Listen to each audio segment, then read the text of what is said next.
Dans le monde numérique en pleine effervescence d'aujourd'hui, il existe un phénomène qui a retenu l'attention de beaucoup, un jeune Espagnol qui remet en question les normes sociales et juridiques d'une manière choquante. Ce garçon, dont l'identité est devenue un sujet brûlant sur les réseaux sociaux, a acquis une notoriété grâce à ses actions audacieuses. Il se consacre au braquage d'établissements, enregistre ses méfaits puis partage les vidéos sur des plateformes telles que YouTube et TikTok, où il accumule des milliers de followers. Son mode opératoire est étonnamment simple et effronté. Il se faufile dans les allées des supermarchés et des magasins, sélectionne les produits et les range sans passer par la caisse. Puis, devant la caméra, il vante ses exploits, exhibant ce qu'il a obtenu, gratuitement, avec un sourire de défi.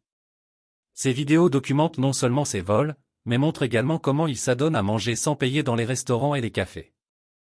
Mais l'histoire ne s'arrête pas là. Ce qui a suscité le plus de polémiques, c'est sa demande directe à ses abonnés sur les réseaux sociaux de lui donner de l'argent via PayPal. Il utilise ses dons, comme il le proclame, pour financer son style de vie impitoyable. Il se vante, parfois avec moquerie, de la façon dont il mène la belle vie aux dépens des autres. Ce comportement a suscité une réaction mitigée parmi les internautes. Certains le considèrent comme un génie du marketing personnel, capable de capitaliser sur l'attention du public à son profit. D'autres le voient comme un exemple de ce qui ne va pas dans la société d'aujourd'hui, quelqu'un qui glorifie le crime et profite de la générosité et de la complaisance des autres.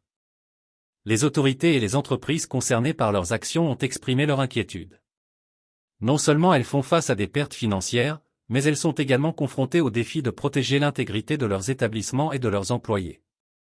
De plus, l'éthique de l'utilisation de plateformes comme PayPal pour financer des actions illégales a mis en lumière des questions de responsabilité et de réglementation dans le monde numérique.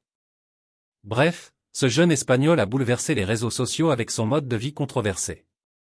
Alors que certains le voient comme un provocateur ou un anti-héros moderne, d'autres réclament des mesures plus strictes et des conséquences juridiques. Le débat est ouvert, est-il simplement un jeune homme intelligent qui joue avec les limites du droit et de la morale, ou est-il un symbole des problèmes plus profonds de notre ère numérique ?